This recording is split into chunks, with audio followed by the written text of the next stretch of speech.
Hello, నమస్తే, welcome to the federal Andhra Pradesh.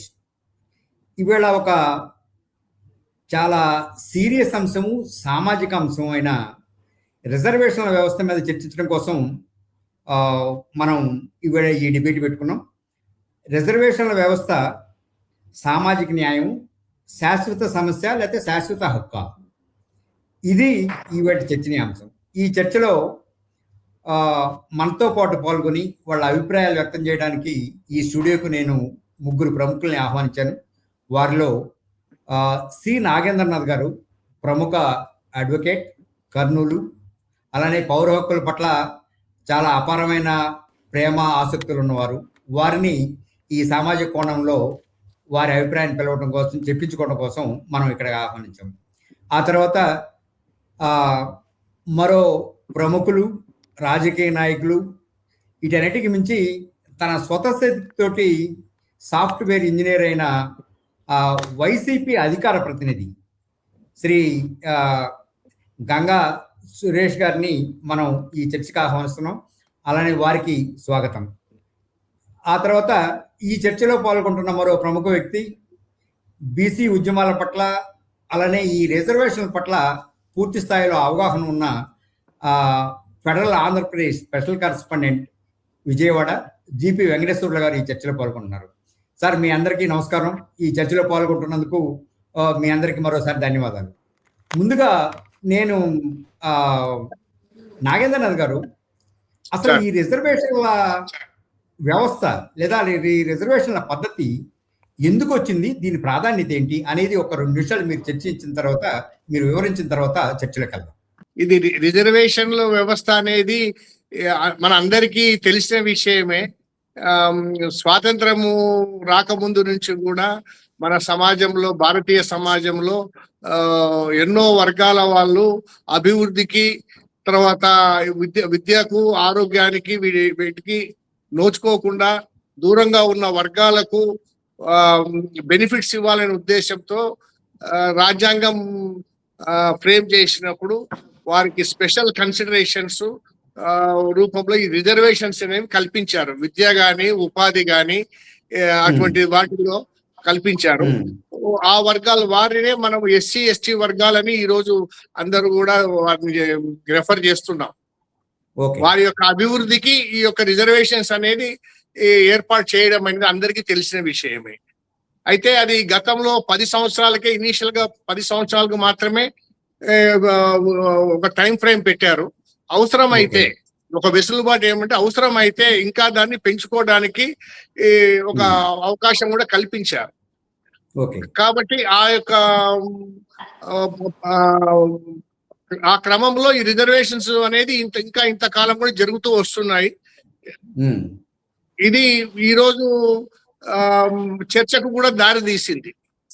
Okay Ganga గారు, supreme court ఇటీవల కాలంలో ఒక 2 మేజర్ తీర్పులు ఇచ్చింది. ఒకటి దళిత క్రిస్టియన్లకు సంబంధించింది, 2 ఎస్సీ ఎస్టీ కేటగరైజేషన్, రిజర్వేషన్లో ఎస్సీ ఎస్టీల కేటగరైజేషన్ సంబంధించింది.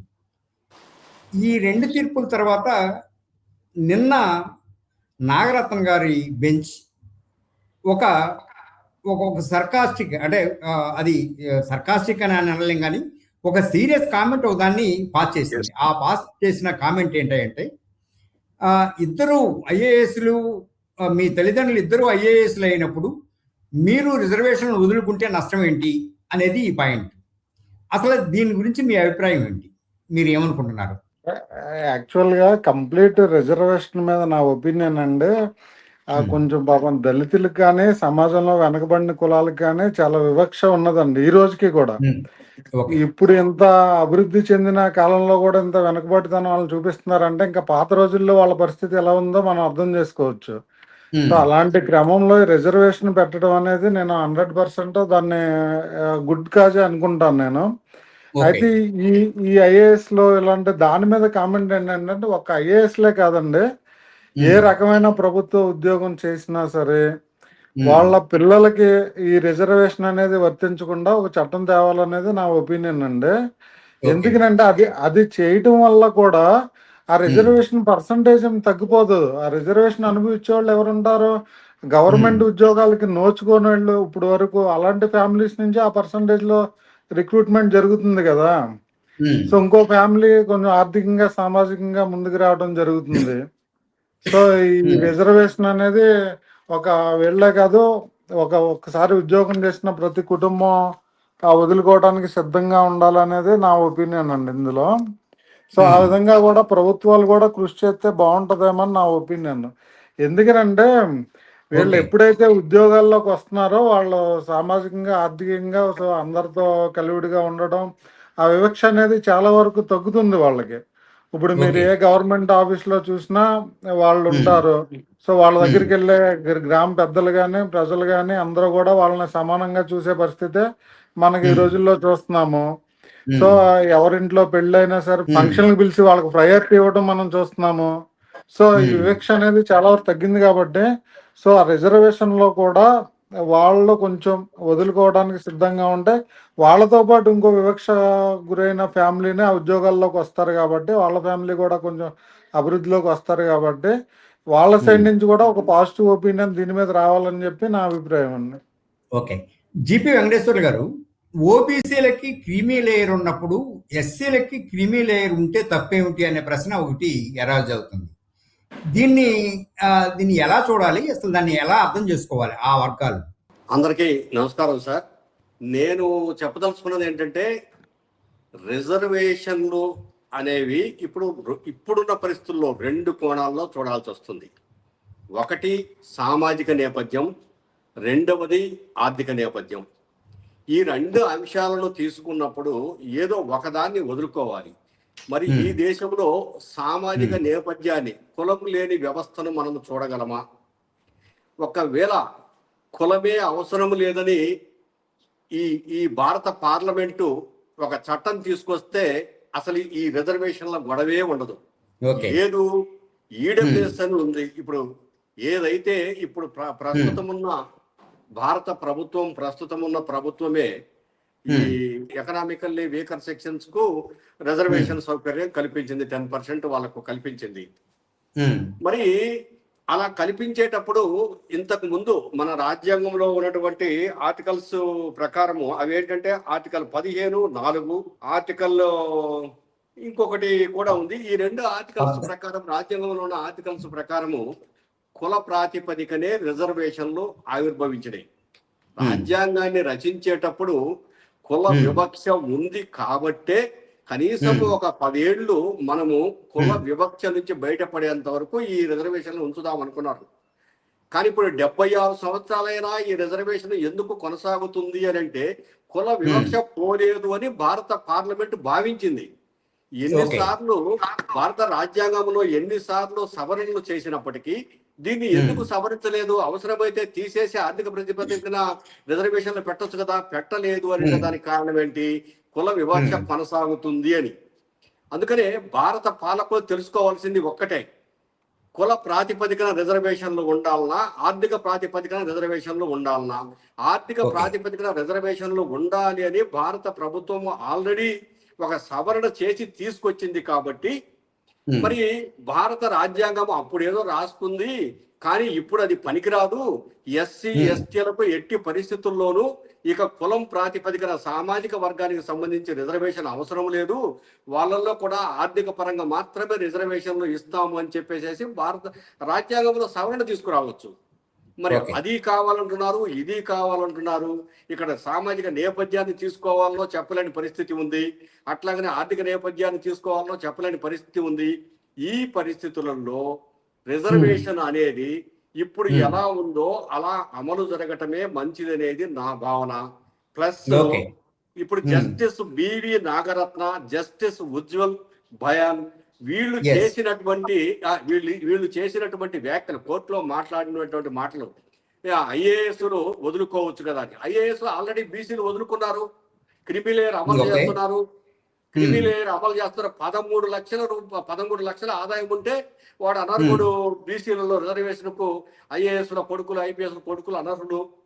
అది ఎస్సీ ఎస్టీలకు రాజ్యాంగంలో పర్ఫెక్ట్ గా నిబంధనలు అక్కడ ఒక్కటే ఉంది, వివక్ష అనే పదం ఉంది కాబట్టి మార్చలేకపోతున్నారు.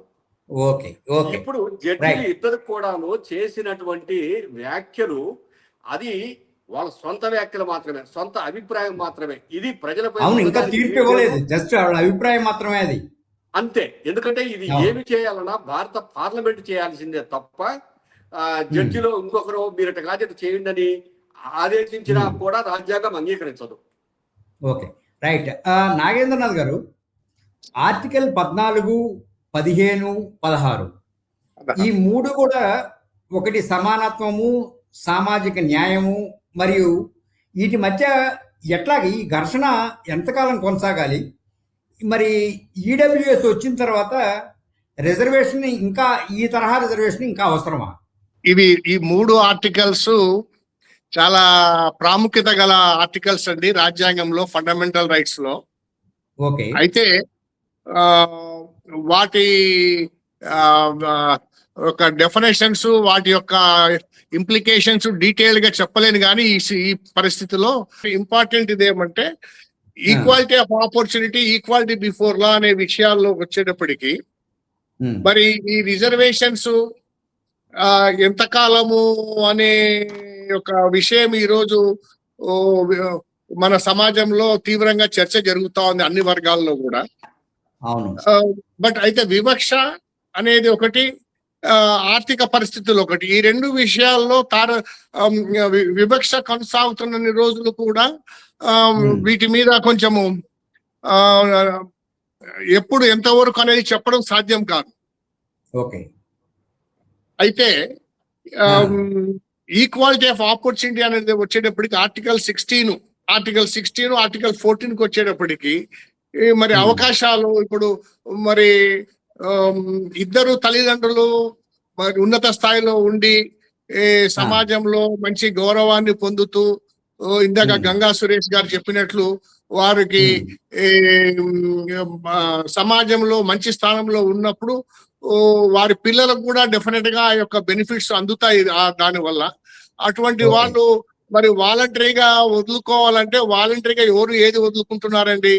ఈరోజు ఎంతో మంది ధనవంతులు మరి ఎంపీలుగా, మంత్రులుగా, ఎమ్మెల్యేలుగా ఉంటూ రెండు వైపుల నుంచి కూడా వాళ్ళు ఈ రోజు పెన్షన్లు తీసుకుంటున్నారు, అవసరం లేదు వాళ్లకు.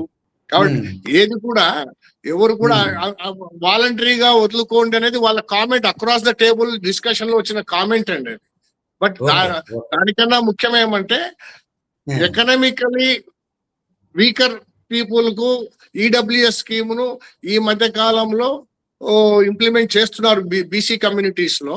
అది మరి మిగతా ఎస్సీ ఎస్టీ వాళ్ళకు కూడా వర్తింప చేయాలా లేదా అనేది మనము హేతుబద్ధంగా దాని మీద హేతుబద్ధ చర్చ జరిగితే బాగుంటుంది.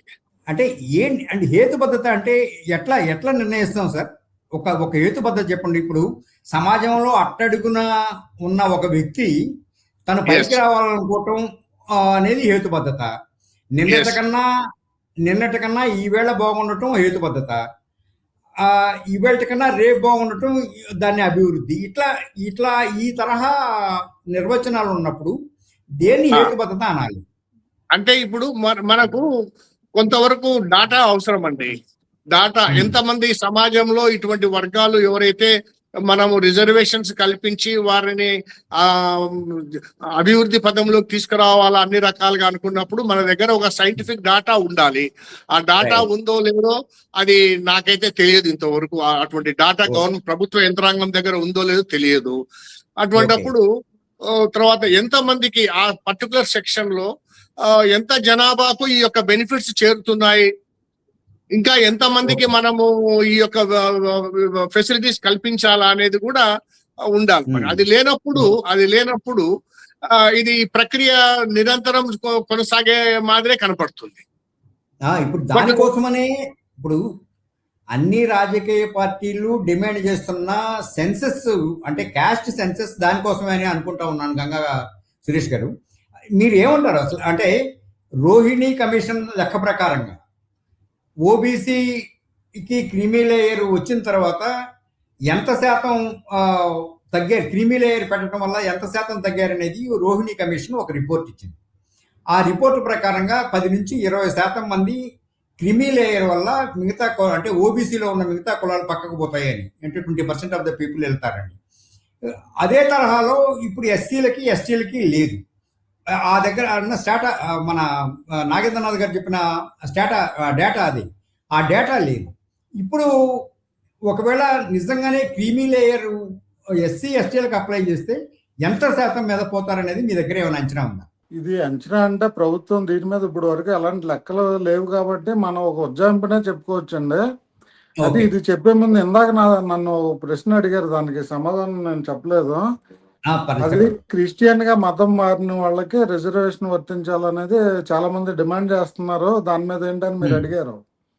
అయితే క్రిస్టియన్ గా మతం మారినప్పుడు వాళ్ళకి రిజర్వేషన్ వర్తించదని రాజ్యాంగంలో ఉంది. ఇప్పుడు వీళ్ళు ఆల్రెడీ హిందువులనే పెట్టుకుని మతం మారిన క్రిస్టియన్స్ కూడా హిందువులుగానే కంటిన్యూ అవుతూ వాళ్ళ రిజర్వేషన్ అనుభవిస్తున్నారు. ఎవరండి దాంట్లో నాకు తెలిసి ఒక 1 or 2% కూడా మీకు మతం మారిన వాళ్ళు డైరెక్ట్ మతం మార్చుకుని మేము మతం మారామని ఎక్కడ కూడా లేదు.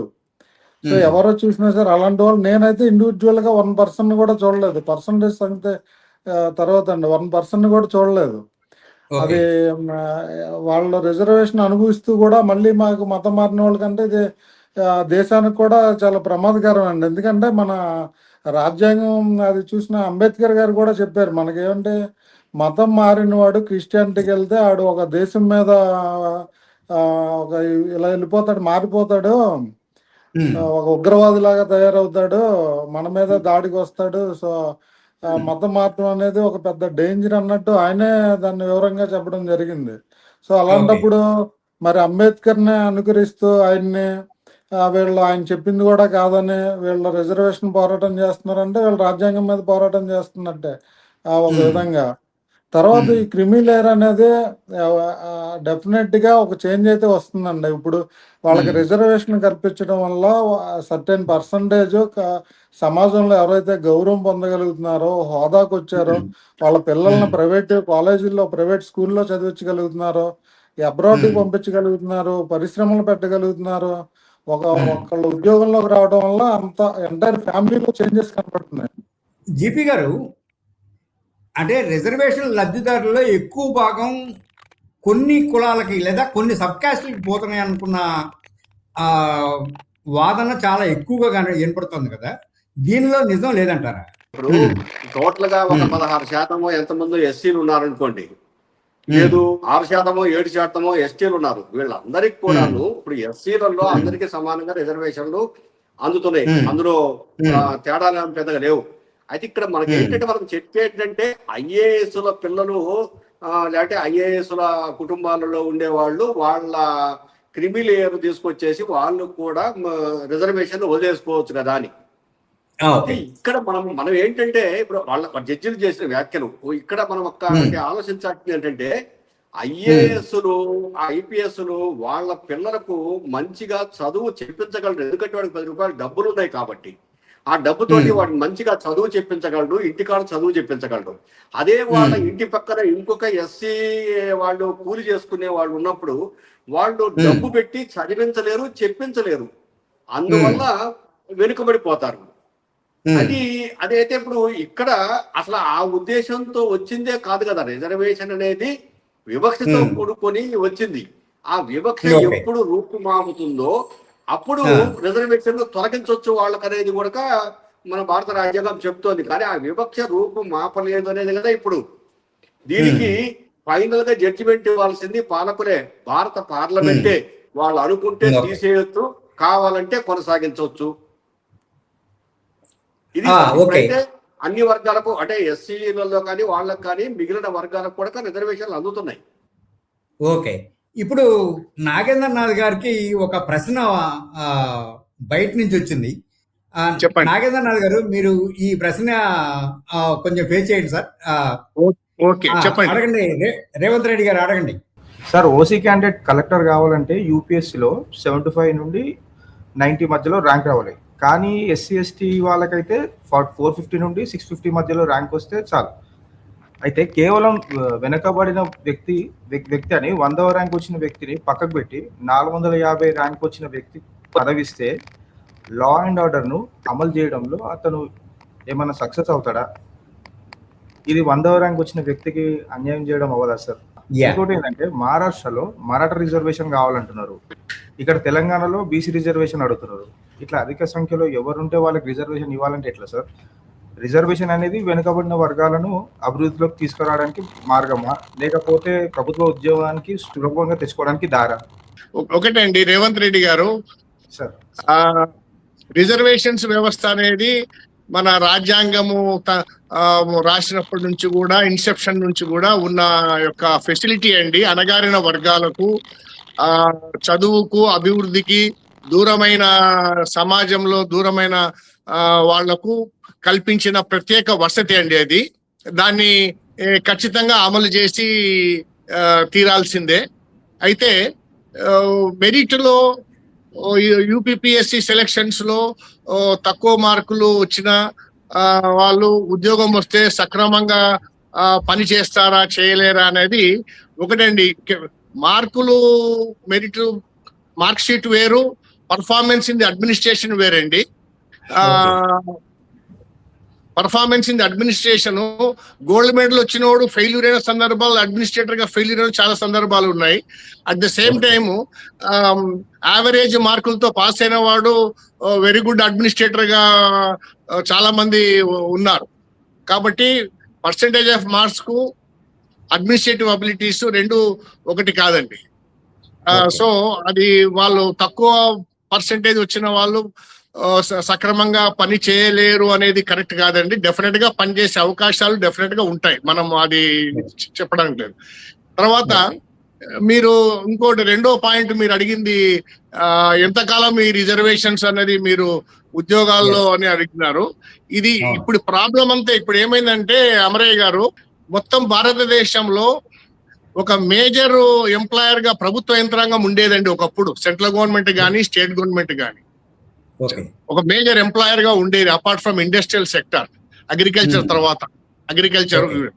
అయితే ఇప్పుడు చూడండి, ప్రభుత్వ యంత్రాంగంలో పర్మనెంట్ జాబ్ సిస్టమ్ రాను రాను తగ్గిపోతుంది. కాంట్రాక్ట్ బేసిస్ మీద, అవుట్ సోర్సింగ్ ఇటువంటి వాటి మీద ప్రభుత్వాలే అటువంటి సర్వీసెస్ తీసుకుంటున్నాయి. సో ఉద్యోగ అవకాశాలు గవర్నమెంట్ సెక్టార్ లో తగ్గిపోతున్న సమయంలో మరి ఎంతో మంది నిరుద్యోగులు, అంటే ఎస్సీ ఎస్టీ వర్గాలు కాకుండా మిగతా వర్గాలకు చెందిన వాళ్ళు చాలా మంది కూడా ఈ ఉద్యోగ అన్వేషణలో మరి వాళ్ళలో కూడా ఎంతో మంది పేద వర్గాలు ఉంటారు కాబట్టి వాళ్లకు అవకాశాలు రాకుండా పోతున్నాయి అనే నేపథ్యం ఇప్పుడు బాగా పెరిగిందండి. అందువల్లనే ఈ రకమైన ఫ్రిక్షన్ ఇన్ ది సొసైటీ, ఈ యొక్క అభిప్రాయం డెవలప్ అయింది. ఇంకొక విజిటర్ ఇస్తున్నారు సార్, ఆయన పేరు షణ్ముఖ్ సుబ్రహ్మణ్యం గారు. సుబ్రహ్మణ్యం గారు, గో హెడ్. నమస్తే అండి.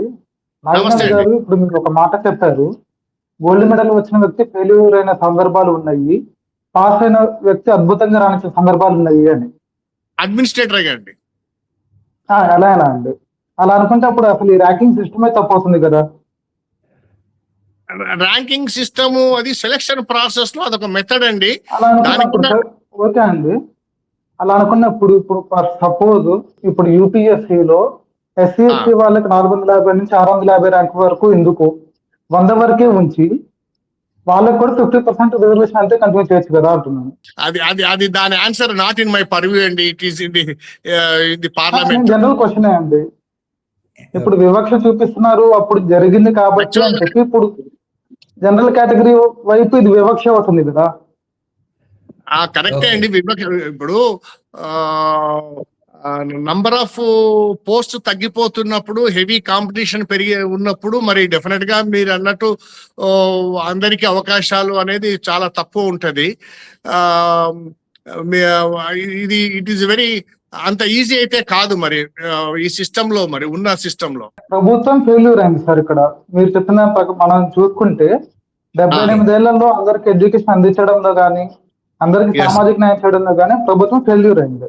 ఆ ఫెయిల్యూర్ కి ఒక జనరల్ కేటగిరీకి శిక్ష విధించడం ఎంతవరకు కరెక్ట్ అంటారు? మరి ఇప్పుడు అదే ఇప్పుడు అందుకనే ఇప్పుడు ఎంతకాలం ఈ రిజర్వేషన్లు కొనసాగించాలి, ఎంత శాతం ఇది కంటిన్యూ కావాలి అనేది కదా ఇప్పుడు చర్చ. అందుకే ఈ ఫ్రిక్షన్ డెవలప్ అయింది సమాజంలో అని చెప్తున్నాను నేను. అంటే సార్.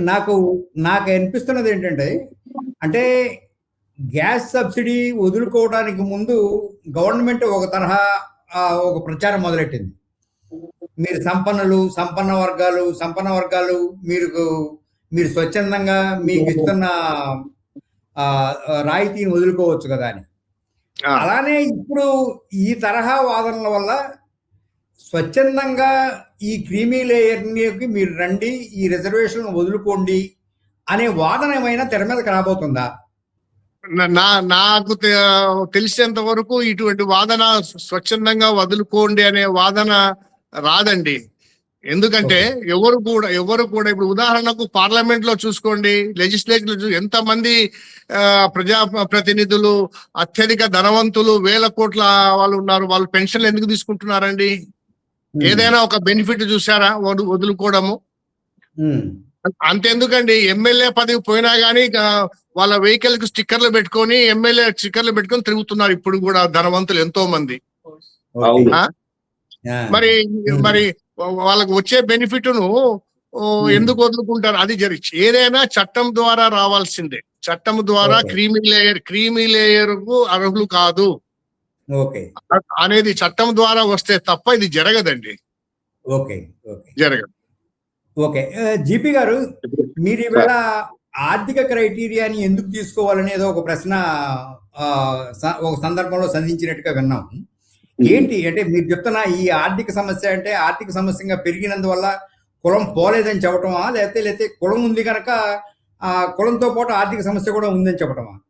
ఆర్థిక ప్రాతిపదికనే ఎందుకు అనుకుంటున్నాము అని చెప్పేసి మనము క్వశ్చన్ చేసినప్పుడు, నిజానికి ఆర్థిక ప్రాతిపదికనే తీసుకుంటే చాలా మంచిది.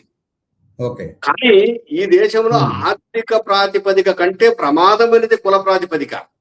సామాజిక వర్గాల వివక్ష అనేది భయంకరమైనటువంటి జాడ్యం. ఆ జాడ్యం ఎప్పుడు తొలుగుతుందో, ఎప్పుడు ఈ సమాజం బాగుపడుతుందో, ఎప్పుడు ఈ రిజర్వేషన్ వ్యవస్థ మొత్తం కంప్లీట్ గా పోయి పేదవాడికి న్యాయం చేసే వ్యవస్థ వస్తుందో దానికోసం ఎదురు చూడాలి. అవసరమైతే పోరాటం చేయాలి. మేధావులంతా దానికోసం సపోర్ట్ చేయాలి. ఒక్క అంశం చూడండి, మనం రిజర్వేషన్ అనే పదాన్ని కొంచెం పక్కన పెడితే ఒకే ఒక్క అంశం, సుప్రీంకోర్టు న్యాయమూర్తి గారు మీరు వచ్చినట్లు క్వశ్చన్ చేసేసి ఆర్టీఐ లాంటి అధికారులను ఇబ్బంది పెడుతున్నారు, మరి మీరు బొద్దింకల్లా మారారు, వచ్చి ఇంట్లో చొరబడితే పోనట్టుగా బొద్దింకల్లా మారారు అంటే, ఆ బొద్దింక అనిపించుకున్నటువంటి నిరుద్యోగ యువత ఈ రోజు భారతదేశంలో ఏ విధమైన థ్రెటనింగ్ ఇచ్చిందో ఒక్కసారి మీరు ఆలోచించండి. అలాంటి ఉద్యమం వస్తే తప్ప పాలకులు కనువిప్పు కలగాలి. లేదు, మాకు ఎంతో కొంత ఇప్పుడు సామాజిక న్యాయం జరిగిందని ఎస్సీ ఎస్టీలైనా కనువిప్పు చేసుకుని వాళ్ళ వైపు నుంచి మాకు రిజర్వేషన్ అవసరం లేదు, ఐఏఎస్లకు ఐపీఎస్లు కానీ వాళ్ళన్నా చెప్పాలి. వాళ్ళు స్వతహాగా అంగీకరించాలి, ఒప్పుకోవాలి. లేకపోతే ఈ ఓట్ల వ్యవస్థ ఉన్నంత కాలము ఇటు రిజర్వేషన్ వ్యవహారం కొనసాగుతుంది, పాలకులు కూడా దాన్ని పట్టట్టు చూసి చూడనట్టు ఉంటారు. రైట్, ఈ చర్చని ఇక్కడ ముగిద్దాం. సార్ చెప్పండి సార్. ఒకటి ఇప్పుడు వారు చెప్పిన దాంట్లో ఒక చిన్న అడిషన్ అండి. సుప్రీంకోర్టు న్యాయమూర్తి సూర్యకాంత్ గారు, చీఫ్ జస్టిస్ గారు